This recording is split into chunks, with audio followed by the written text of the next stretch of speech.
Retour sur ce plateau, vous aviez suivi à l'instant même ce que je ne comprends pas, plusieurs sujets évoqués par les téléspectateurs rencontrés par Franck Aounou, qui est d'ailleurs sur ce plateau pour l'instant des débats. Franck, bonjour. Bonjour Tanguy. En compagnie des autres acteurs de cette rubrique, William Cliquant, bonjour. Bonjour Tanguy. Eric Ekwe-Gaba, bonjour. Bonjour Tanguy. Eric Guédénon, bonjour. Bonjour Tanguy. On aura deux sujets. Le premier, cela trait à la vie politique nationale. Il y a deux barons de la scène politique nationale qui se sont vus récemment. On peut se demander de quoi est-ce que ça retourne cette rencontre-là. Et puis on va évoquer aussi la situation de la hausse des prix des croyants aux abords des voies. On a commencé à en parler avec Jacques Degbé tout à l'heure à l'étape économie. On l'évoquera tout à l'heure. Commençons déjà par le premier sujet. Alors, il a disparu des radars depuis la législative dernière, où Joseph Diabono est arrivé, ma foi, difficilement à décrocher son poste de député. Le président de l'Union progressiste Le Renouveau a refait surface quelque part à côté du président, du récemment président du bloc républicain. Est-ce qu'on doit être surpris par cette cohabitation quand on a vu ce que les deux partis ont pu se livrer comme bataille, comme guerre par le passé, que ce soit aux législatives de 2023 ou celles de 2019 ou au communal de 2020, ça a été vraiment épique et vraiment dangereux. Alors, qui prend la parole? On va faire tenir teta. Bon, Franck, c'est moi qui décide.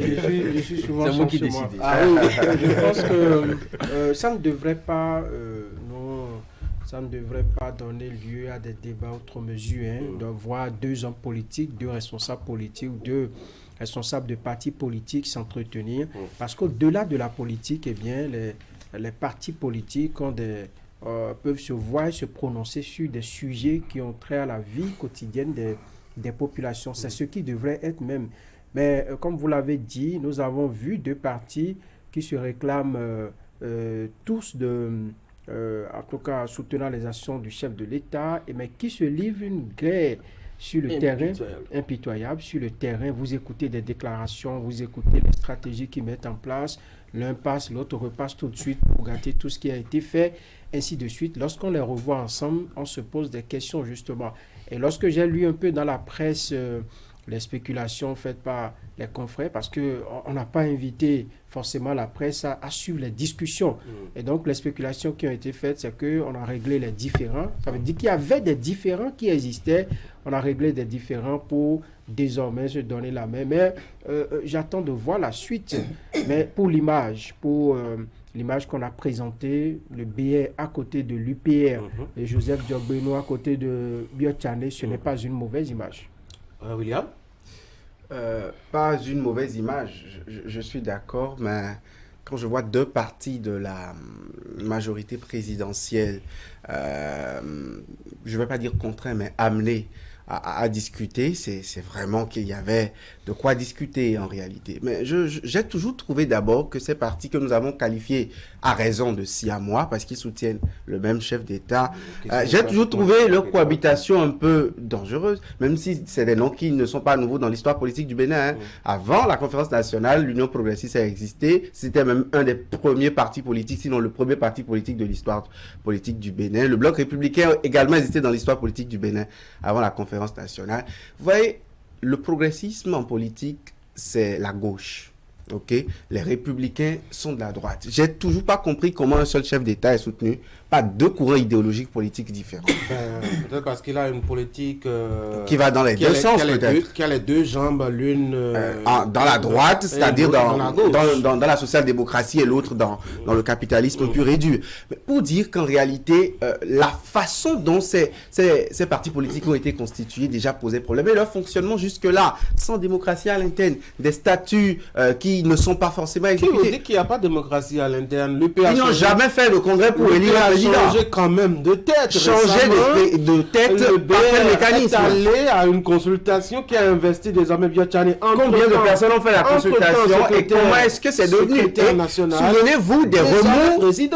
Tanguy, souvenez-vous des remous qui ont amené à ce changement de statut et de disposition à la tête des instances. Est-ce que vous êtes surpris qu'ils se concertent? Je ne suis pas surpris qu'ils se concertent, mais j'ai toujours trouvé qu'ils auraient beaucoup plus de désaccords que de points d'entente, et donc c'est normal qu'ils puissent discuter, encore que tous deux, ils viennent d'une tournée au PCC, au Parti communiste chinois en fin et début juin, pour dire qu'on a commencé par les voir ensemble. Ils nous ont dit que c'est pour parler des communes qui sont à mi-mandat, mais moi je vois plutôt un agenda à mi-mandat. On va examiner second mandat en fond tout à l'heure comment est-ce que ça s'arrange. Oui, Eric, surpris ou pas? Non, du tout pas. Bon, la surprise aurait été qu'un parti, un leader de parti de la mouvance échange avec un leader de parti d'opposition.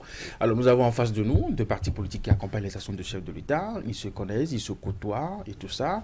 Je pense aussi que quand on a fini la bataille électorale sur le terrain, comme l'a relevé Franck, on s'est un peu accroché sur l'espace politique. Après, on a mis tout ça de côté et puis on pense à autre chose. Je pense qu'il y a 2026... Est-ce qu'on a vraiment mis ça de côté quand on voit un peu la guerre à laquelle ils se livrent au Parlement? Eux-mêmes, acteurs politiques, ils savent qu'ils n'ont pas toujours la possibilité de s'entendre sur certains points. Et le jeu politique voudrait vraiment qu'il n'y ait pas trop de concessions. Chacun lutte pour sa chapelle.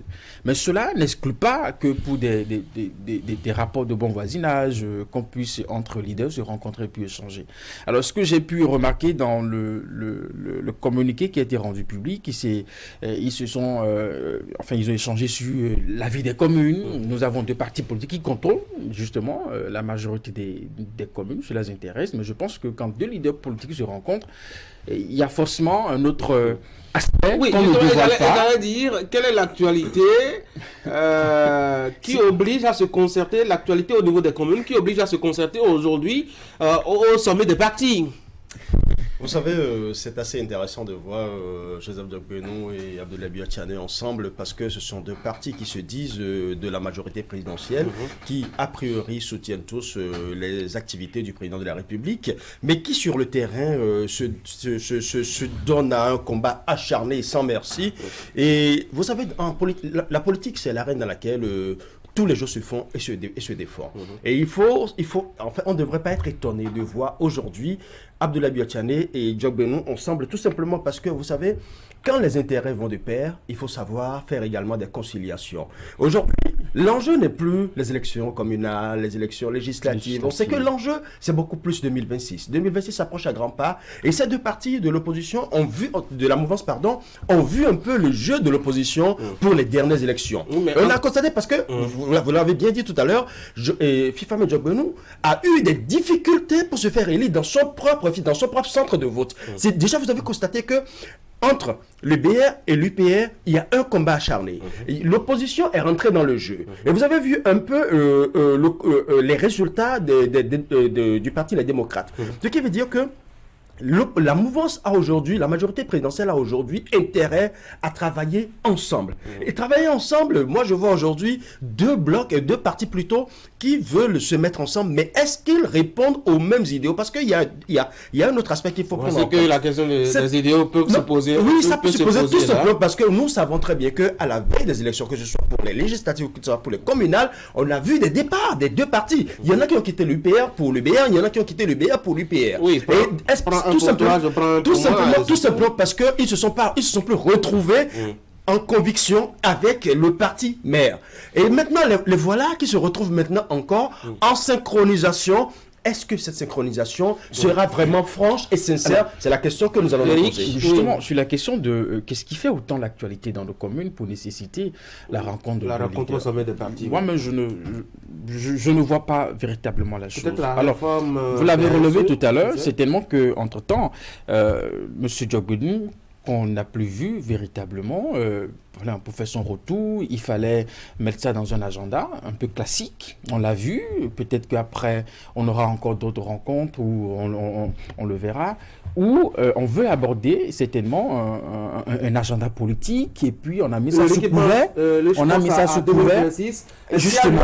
Et penser à 2026, déjà maintenant, que nous sommes en 2023, et surtout que ce sont deux partis concurrents, au-delà de tout, parce que l'homme dont ils soutiennent les actions partira en 2026, donc ils n'auront plus plus d'opinions ou de choses à partager. Absolument, il faut s'accorder justement sur ce qu'il faut faire. Parce que moi, je m'étonne déjà de ce que... C'est quoi, ils veulent confirmer qu'ils sont je m'étonne déjà de ce que, à 3 ans, par exemple, au niveau de ces deux formations politiques, qu'il n'y ait pas des primaires, par exemple, le pouvoir. Pour 2026, vers qui allons-nous tourner à l'intérieur de nos partis, qui nous pouvons accompagner? Franck, oui. Alors moi, je voudrais dire qu'il y a plus de farce que d'objectivité dans ce qui se fait. Ça, c'est mon opinion personnelle et ça n'engage que moi. Oui, mais tout ce que vous émettez depuis, c'était personnel. Oui. Écoutez, moi, je pense que ma crainte même, c'est que, puisque au niveau des deux partis, ça crie à la mauvaise gouvernance, au mauvais management des ressources humaines. Lorsque vous avez vu la dernière bourde de Rachidi Gbadabassi qui a réclamé la tête de d'Abdoulaye Dione, selon vous? Ils en avaient un peu trop, à mon avis, selon les déclarations maintenant qu'il faut changer les choses. Et puis, on a appris qu'il n'était pas le seul à le dire. Il y avait des voix basses qui le disaient. Mais lui, il a eu le courage de sortir ce qui se disait tout bas. Alors, lorsque vous voyez ça, et au niveau de l'UPR également, j'ai suivi une émission de Pifan Kenom, qui est un membre influent de l'UPR, qui a déploré le fait que le parti l'UPR est mal géré. Pendant qu'on est en train de reprocher aux responsables une malgouvernance, un mauvais management des ressources humaines, les deux se voient pour discuter, le cercle des responsables se voit pour discuter. N'est-ce pas un moyen pour légitimer un peu ce qui se fait des deux côtés pour dire, écoutez, maintenant le cap ainsi et davantage... C'est l'association de deux hommes. Davantage, ça pourrait créer des problèmes en interne. La solidarité dans la difficulté. Bon, la solidarité dans la difficulté peut-être, mais même si moi je trouve que le point de convergence, le point d'intersection entre ces deux partis uniques que je connaisse, c'est Patrice Talon. Parce que idéologiquement, dans la pratique, je ne les vois proches en rien. Vous savez, on a beau avoir une constitution qui exclut le régionalisme, l'ethnocentrisme et tout, mais dans l'opinion aujourd'hui, on veut faire des clivages d'un parti à l'autre quand on est du camp de la mouvance présidentielle. On a beau tout dire, mais aujourd'hui, les gens du bloc républicain, l'un des remous qui soulève le plus à la gestion d'Abdoulaye Biachane, c'est que les cadres de l'Union progressiste, le renouveau, sont beaucoup plus promus. Le président Patrice Talon n'a à aucun parti politique, mais sa vice-présidente est Union progressiste. Au Parlement, on a un président de l'Assemblée nationale qui est Union progressiste. Ils ont 53 députés, eux 28, ça, c'est au sortir des urnes. Et également dans les nominations, ils vont vous dire qu'ils déplorent. Donc, quelque part, il y a une fille qui se sent aînée et l'autre cadette. Donc, il y a de quoi discuter sur ces sujets. Et quand vous parlez de l'agenda 2026, moi je pense que c'est même le véritable agenda. Parce que constitutionnellement, Patrice Talon, de sa vie, est en train de faire son second mandat et ne pourra pas en faire un chacun se sauve. Pourquoi est-ce qu'ils sont obligés d'aller se voir? On ne se sauve pas de cette façon quand on est de la même majorité présidentielle. Souvenez-vous, le Bénin n'est pas le premier État dans lequel plusieurs partis, peut-être plusieurs partis se créent pour le même chef d'État, mais plusieurs partis soutiennent l'action du chef d'État. Mais à la veille des joutes électorales, on s'entend pour y aller d'une même voie. C'est peut-être la méthode. Oui. Vous savez, vous avez bien fait de poser la question de savoir quel est l'enjeu pour 2026. Nous allons consulter un peu l'histoire du pays. Vous avez vu, entre-temps, l'UBF, juste après le départ du général Mathieu Kérékou, comment est-ce que l'UBF a explosé. Nous avons vu la FCBE, juste après le départ de Yahya Boni, comment c'est devenu un parti avec beaucoup de décadence. C'est pour vous dire que quand un parti se consolide autour d'un chef d'État, après son départ, très souvent, il y a des dissensions. Et ces dissensions, c'est justement ces dissensions-là qui seraient peut-être déjà à la base des conciliables, parce que vous n'êtes pas sans savoir que si l'UPR aujourd'hui doit se sentir conforté, ce serait peut-être avec l'UBR. Et aujourd'hui, regardez un peu la configuration au Parlement. 56, 28, 28. Si aujourd'hui, le BR n'est pas en conformité, n'est pas en odeur de sainteté avec l'UPR au Parlement, vous voyez déjà un peu comment ça va se passer. L'image, il ne faut pas sous-estimer. Il ne faut pas sous-estimer la force de l'opposition aujourd'hui. Parce que c'est le problème, c'est encore là le véritable problème. L'opposition gagnerait à se consolider. Nous avons le MPL qui se réclame de l'opposition, nous avons la FCB qui se réclame de l'opposition, nous avons les démocrates qui se réclament de l'opposition. Ils gagneraient justement à se mettre ensemble, un peu comme les partis de la mouvance sont en train de le faire. Mais aujourd'hui, quand vous regardez, qui a plus intérêt à ce que ce soit que la majorité présidentielle soit ensemble? C'est l'UPR. C'est l'UPR justement. Et justement parce que l'UPR a besoin du BR. Et comme vous voyez bien la gestion, qui vous dit que le BR n'a pas besoin de l'UPR? non, le BR a besoin aussi de l'UPR. Mais attention, vous savez, le faiseur de roi, c'est lui qui fait le roi et c'est lui qui a la force de frappe.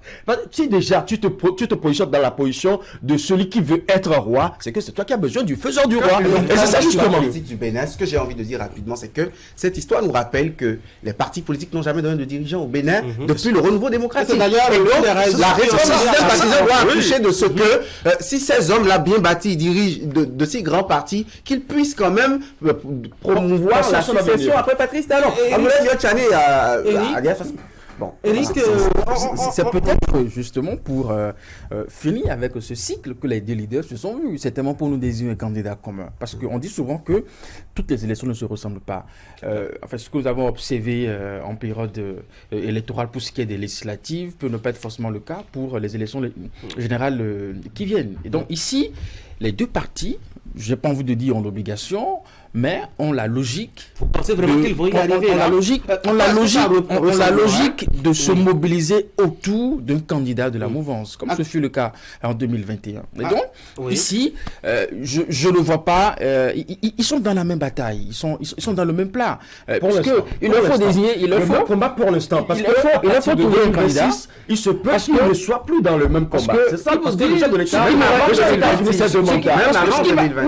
le chef d'État part, mais il reste chef de la mouvance. Et il a plus la responsabilité de trouver un successeur que également au niveau des partis politiques. On n'a pas le chef d'État qui a désigné ses sections, mais qui n'a pas. Mais ça aussi n'a pas été suivi. Quand j'entends pas forcément, c'est trop facile. Patrice Talon ne va pas rester silencieux sur après Talon. Il ne va pas rester silencieux. C'est même un agenda que lui-même va conduire véritablement. Et peut-être même solliciter la mobilisation des partis, n'est-ce pas, pour jouer un rôle. Parce que ce que je ne vois pas venir, c'est qu'on me dise qu'au niveau de l'UP, on a un candidat. Au niveau du BR, on a un autre candidat. C'est bien possible. Ah, moi j'attends de voir. C'est un schéma qui est bien possible. Nous sommes en politique. Et ces partis aujourd'hui ont le nombre de députés, le nombre de maires qu'il faut pour parrainer autant de candidats qu'ils en voudront. Et s'ils veulent se désolidariser de Patrice Talon, pour qui ils sont aujourd'hui le soutien et qui est le point d'intercession entre eux, un intérêt aussi majeur pourrait les désolidariser. Et je pense que c'est pour prévenir ces différends-là qu'ils sont en train de se concerter actuellement. Quel effet ça peut avoir sur les militants, cette image? Moi, je pense que ça peut taire un peu les guéguerres. Abdoulaye Biachane, je crois, a passé le cap des 70 ans, donc n'est plus éligible en tant que chef d'État. Ça pourrait faire voir peut-être à Joseph Diogbenou et à ceux qui le voudraient le voir succéder à Patrice Talon des horizons roses, voir un avenir, peut-être radio ou ne donnez pas le droit à la bouche à quelqu'un. Un autre avantage de cette union, c'est qu'ils feront bloc face à l'opposition. Parce que vous n'êtes pas sans savoir que quand deux partis de la mouvance, de la majorité présidentielle se font la guerre, c'est l'opposition qui en profite justement. Et aujourd'hui, vous regardez Paracourt, regardez vous raisonnez comme si au sein de l'UPR ou du BR qu'il n'y a aucune dissension, qu'il n'y a aucun problème. C'est quand on est solidaire, juste à son propre niveau, tout de suite, on peut se coaliser avec quelqu'un d'autre. Non, tout de suite, nous ne pouvons pas parler de l'organisation. Tous ceux qui ont entre-temps contesté l'autorité de Abdoulaye Biachane, ou qui ont contesté, ou qui sont en train de contester l'autorité de Joseph Diogbenou, mais c'est là, comment est-ce qu'ils peuvent se voir? Non, mais c'est partout, parce que même dans l'opposition aussi, il y a des problèmes internes, il y a des guéguerres internes. Dans le MPL, il y a des problèmes internes. FCB, pareil. C'est qui s'en va, là. La majorité,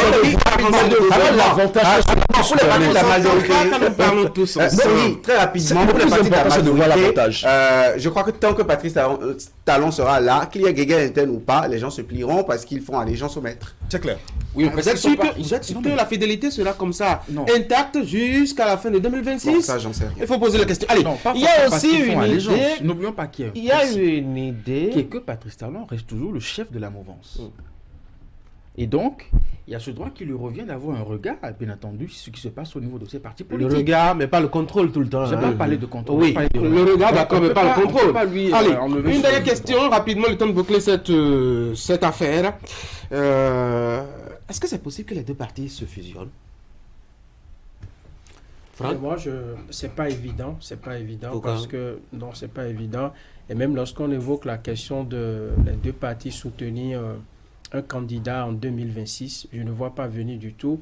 Ce ne serait même pas une bonne stratégie politique pour les partis parce que la stratégie qui les avantagerait, c'est d'avoir chacun candidat et qui peut-être, si on en vient à un second tour, que les deux se cumulent, ça permettra de piocher des voix de chaque côté. Mais tel que les partis sont constitués aujourd'hui, les fusionner, ça va être un véritable panier à crabe et ça va être très difficile à gérer.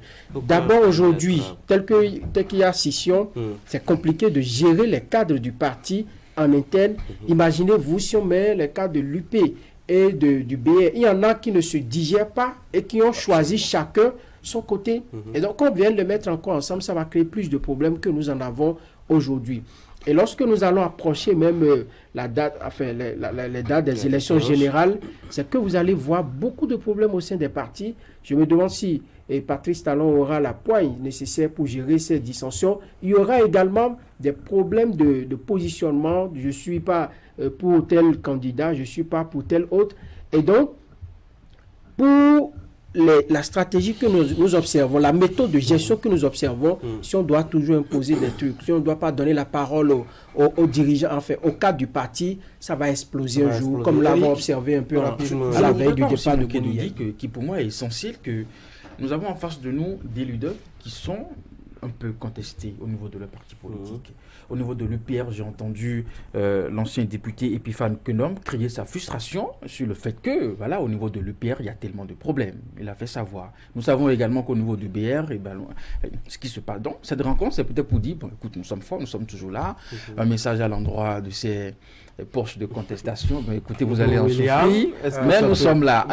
Moi, je pense que s'ils veulent d'une succession politique à Patrice Talon, pour brandir la réussite de la réforme du système partisan dont ils sont les auteurs, ils seront obligés de s'unir. Parce que de s'unir ou de fusionner? De fusionner. Parce que je sais que tous les partis ensemble aujourd'hui qui ont créé ces deux grands blocs-là n'ont pas toujours voulu avant d'être là où, je ne dis pas qu'on les a pris par la main, mais pour dire que... On a une partie du PSD et du PRD, par exemple, qui se retrouvent dans le PR. Absolument. Ces deux partis qui sont combattus pratiquement à mort. Tout le temps. Et il y en a qui ont quitté ces anciens partis qui se retrouvent aussi au niveau du bloc républicain aujourd'hui. Pour dire que s'ils veulent vraiment une grande figure politique pour venir à la succession de Patrice Talon, je vais voir fusionner. Mais si... Entre-temps, cela leur échappait, le contrôle de la succession leur échappait, que Patrice Talon avait le monopole du choix de son dauphin. Je trouve qu'ils vont demeurer des blocs siamois, ils vont conquérir leurs électorats et les maintenir tels quels pour pouvoir soutenir le dauphin. On va finir. Vous savez, moi, j'ai toujours dit une chose. Est-ce qu'ils vont fusionner? Non, la politique, c'est l'arène dans laquelle tous les jeux se font sur des fonds. La fusion, c'est possible, mais moi, je ne vois pas trop la fusion. Pourquoi? Je vais vous dire pourquoi. Parce qu'aujourd'hui, nous avons deux partis qui ont deux idéaux politiques assez distincts. Et l'autre aspect... Vous pensez que la question d'idéologie va accrocher ces gens au point de attendez, laissez-moi terminer. Moi, je vois plutôt venir un conciliabule dans lequel le poste de candidat sera donné peut-être à un parti et qui, dans les conciliabules, va accepter que son vice-président soit de l'autre parti. Moi, c'est le schéma que moi je suis en train de voir venir. Donc pour l'instant, je ne planche pas trop pour la fusion. À part les connus, aujourd'hui, nous sommes déjà dans ce cas. On va laisser les hommes politiques. Les connus, c'est qu'on ne sait pas quel parti politique revendique le chef de l'État. Sinon, la VP, on la connaît déjà. On va laisser les politiques négocier leurs affaires, on va s'occuper des nôtres. Les nôtres, c'est vraiment la vie qui devient dure au dehors, là. C'est nous qui mandatons les politiques, donc il y a de quoi s'y intéresser. Et c'est leur politique de gouvernance qui conditionne ce que... Pour l'instant, le plus urgent, William, c'est quand même de voir comment est-ce qu'on mange à midi ou à 10h tout à l'heure, non? Parlons d'abord de ce matin. Je suis d'accord. Parlons pour tout à l'heure.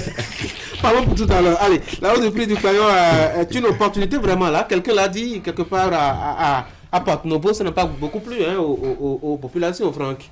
Vous lui avez demandé opportunité pour qui et comment... Ah, ça bon, j'ai pas vraiment eu le temps. Il lui fallu qu'il nous dise un peu l'opportunité que ça représente pour le Bénin. Ce que je sais, c'est que beaucoup de citoyens vont à la pompe maintenant. On va à la station, on s'aligne derrière nous là et on va prendre l'essence à la pompe. On fait les rangs et on va à la pompe. Parfois, vous venez, on vous dit, il n'y a pas l'essence et on continue. On commence par regarder le tableau tout au long du trajet pour voir s'il n'y aura pas rupture à un niveau donné. Disons que l'opportunité qu'on peut y voir, c'est davantage organiser le secteur de la distribution de l'essence. On parle de l'essence sans plomb. Moi, j'ai toujours vu une certaine ça ne m'a pas paru toujours bizarre que nous ayons le grand voisin de l'Est qui dispose de l'essence et que les pays africains ne s'unissent pas pour créer une bonne raffinerie pour nous sortir de l'essence sans plomb. Désormais, le problème est réglé. Ils ont une raffinerie. Oui, donc... et parole du porte-parole du gouvernement béninois. Nous aurons aussi notre raffinerie bientôt, Ulrich. Oui, il vaut mieux aller dans ce sens. Attendons cette raffinerie, parce que je ne veux pas opiner là-dessus pour l'instant. L'essentiel tout de suite, c'est de reconnaître une chose.